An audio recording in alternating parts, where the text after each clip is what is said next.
If you've played Elite Dangerous in the past week, you've probably noticed there have been a few changes, especially in combat thanks to the latest patch rolled out on the 10th. I want to go over the biggest changes introduced in this patch in this video, as well as showing off my less than stellar combat skills against a group of anacondas and a couple fighters. Of course, there's some general stability improvements, but the first big change is dealing with passengers. Passenger seating can now be assigned outside of the mission board, which will make it a lot easier to get the maximum amount of passengers crammed into your space bus. Probably the most appreciated change is that engineer recipe requirements have been nerfed. No more grinding annoying missions for microwave cooling hoses, or having to go mining rings for platinum, as well as constantly hauling commodities around for fear of losing them for later module recipes. Engineers also have new recipes like efficiency modules for beam lasers and plasma accelerators, and some recipes have been tweaked a little bit. The biggest change is probably how weapons and shields work post-patch. In essence, all weapons have been made slightly more effective, with fixed cannons and plasma accelerators getting a good buff. Fixed cannons now do 25% increased damage, have 1 more shot per magazine, 1 second quicker reload, and 20 more shots in reserve. In addition, gimbaled and turreted cannons have had a damage increase of 15%. As well, all fixed pulse, burst, and beam lasers have a 10% reduced capacitor drain, and burst laser draw has been reduced 10 to 15% on top of this.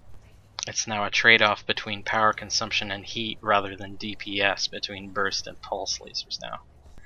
Frag cannons have had a big buff, getting a 15% base damage and armor-piercing boost against small ships and shields, and doubled ammo reserves. Railgun ammo has been increased from 30 shots to 80, as well as having 20% reduced firing heat.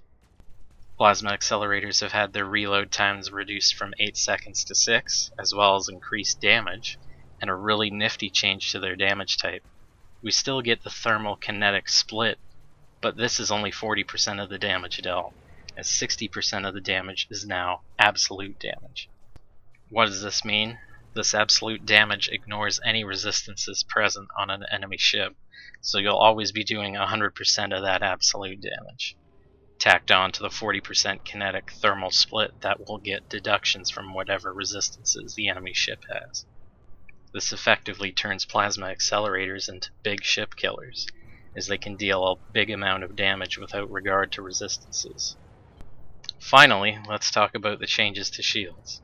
The regeneration rates for the larger shields when broken has been increased.